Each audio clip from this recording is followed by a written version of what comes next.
Hello again, everyone. Mark Hackle, Macomb County Executive. John Paul Ray, just giving you the update, what's going on with the coronavirus issue here in Macomb County.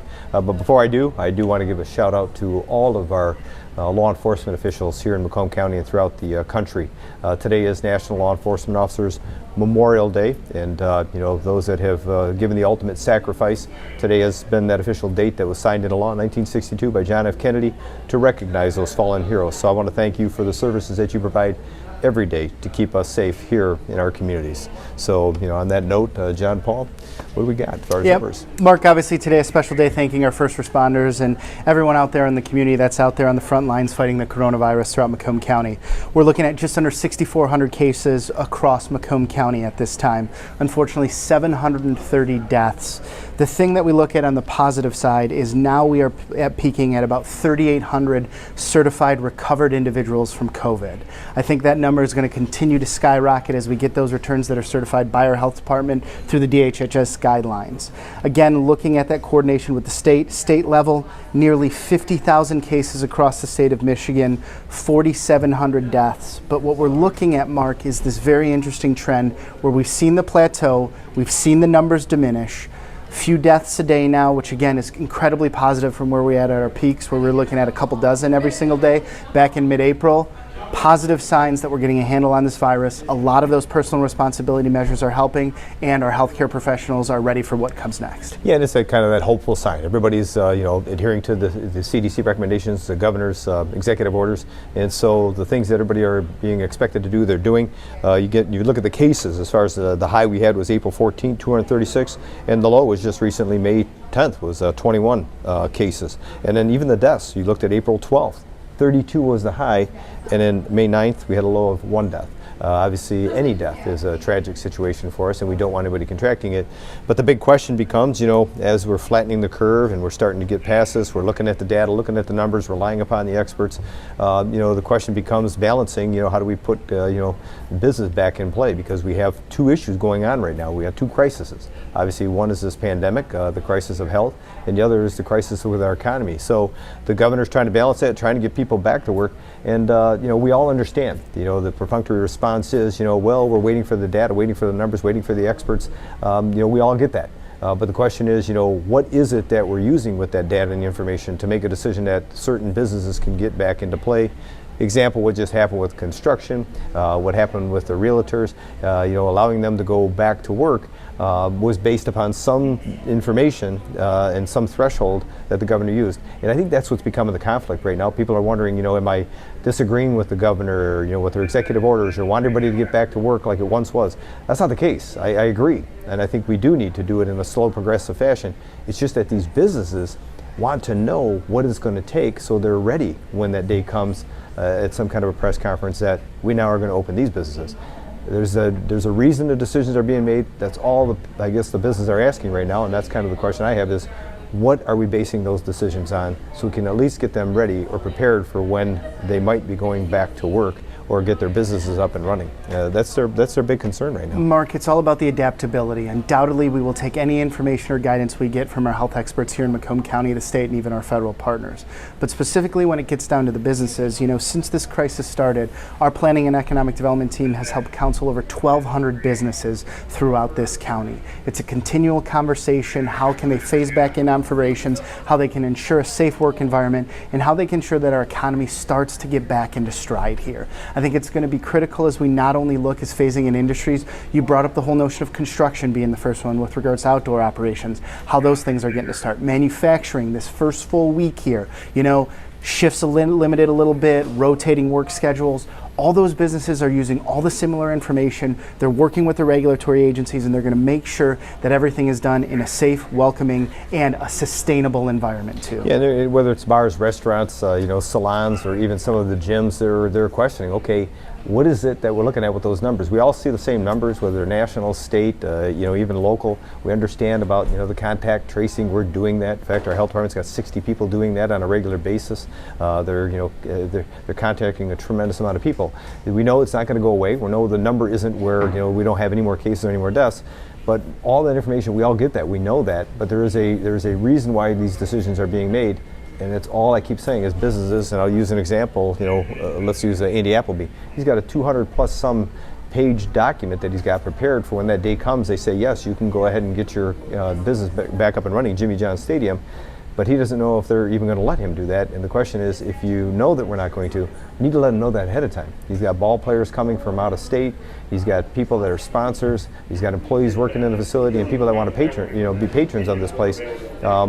Wanting to know, are we or are we not going to open? But at least give me an idea of what it is, the criteria that's going to be met before I can even decide how to open those doors. And nobody seems to know that. And that becomes the biggest challenge. And for some reason, asking the question has become, somewhat of a conflict, and I don't understand that. So I guess the only thing I can say is for those businesses out there that are listening, you're just going to have to wait till the governor says, yes, it's okay for you to go back to work without understanding what that threshold is ahead of time. And isn't much more that we can do about that, but continue to try to figure out if we can get, a better, understanding of what the decision-making process really comes to. So, a bit of a challenge for our businesses, but we're working through that, helping prepare them. So when that day comes, in fact, even some of the things that we're doing here, our planning department and emergency management came together with these business care packages, so that when they're up and running, we're going to be able to kind of meet a need they have, whether it's face shields, whether it's masks, even the thermometers that they may need, and even some of the gloves for them. So our businesses are going to have a chance to kind of relate to us that there is a need they have. We'll find out what we can do to help them and assist them.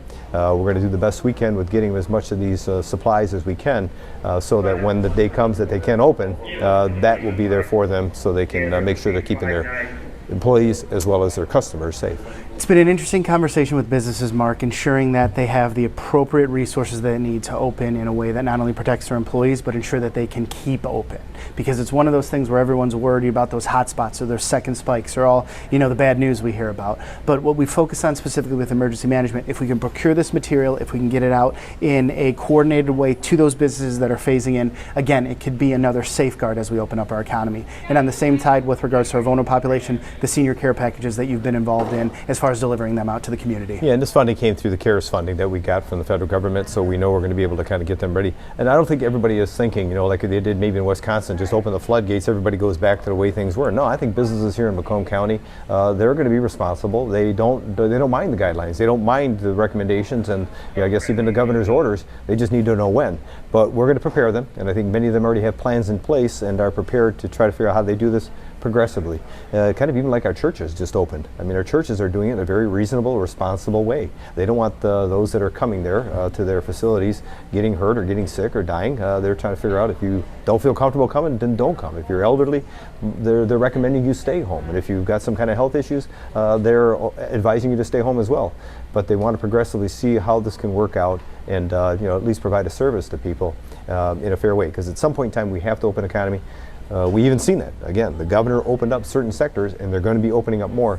It's the question as to what is it going to take. So, and again, I'll go back to your note about the senior care packages. We've been doing that with our senior department here, Sheila and her group, and even the folks from Macomb Community Action, Ernest and them, putting together some of these supplies that were even donated to help out with seniors that are looking for some support, whether it's toilet paper, toiletries, and even some masks. Well, we're fortunate. We're getting a lot of donations, a lot of support from people to help out even our seniors here, and we're delivering these packages to their homes. Absolutely, Mark. It's about those welfare checks, the ability to engage individuals. Since we've started this, over 6,500 calls to our helpline from individuals needing guidance or resources. Beyond that, 75,000 meals delivered through Sheila and our entire consortium of partners too at MCA with Ernest also.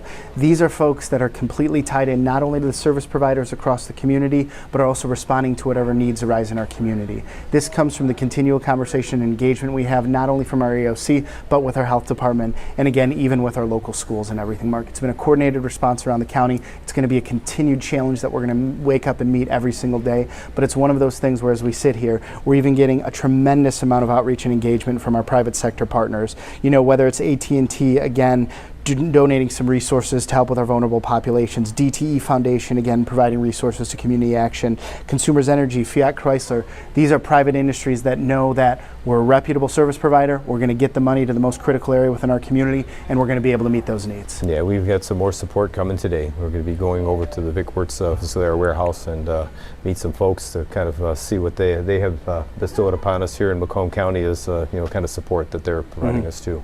So. Mark, it's interesting, that list grows each and every single day, whether it's a private citizen donating something, a local business, or a major corporation. It's that togetherness, it's that Team Macomb element that we keep building every single day, and it's to note that the challenge is going to be persistent, but we're here to work with all partners to ensure that we can get clarification on how to move forward in the most appropriate way. Yeah, and on a final note, I kind of go back to the beginning of our conversation here, giving a shout out to our law enforcement folks that are there protecting us each and every day, and thanking them once again. I just had a conversation with Sheriff Wickersham this morning about that, as well as his numbers, and the jail population is 280 right now, and he said they're looking to ride out about 17 to Jackson. They've been given the green light because they were assessed by the state. They had to come in and look at their facilities and see what they were doing before they would accept prisoners coming to the state, making sure they're COVID free, and that they're doing all the right things internally, and they were. They came out with a glowing report, and now they're able to send 17 prisoners out there. So now you're looking at 263,